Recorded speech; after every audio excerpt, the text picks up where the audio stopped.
Hi, I'm Jed, I'm Axie's application engineer and I want to go over collet maintenance.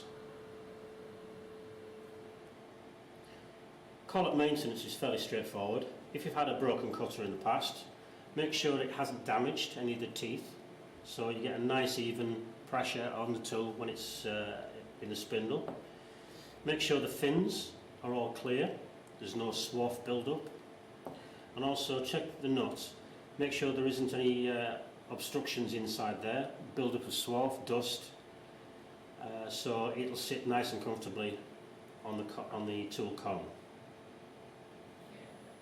Here we've got some of the CNC router shop range. We've got the OZ 26 and 34 and also the ER 32s 25 and 16. We've also got the collet nut in a cone with the tool in.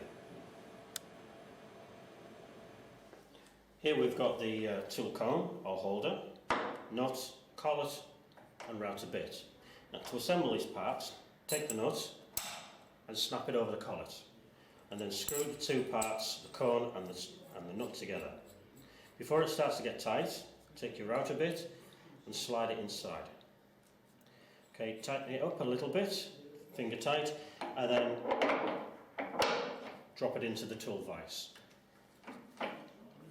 Now, when starting to tighten this up, do not put too much pressure on it. If you put too much pressure, the tool could snap whilst it's cutting. Okay, so just enough pressure, that's enough.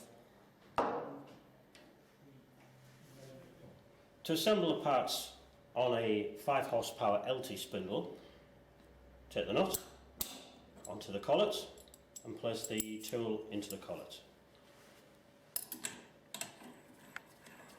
Screw it onto the spindle, finger tight, and now push in the lock button.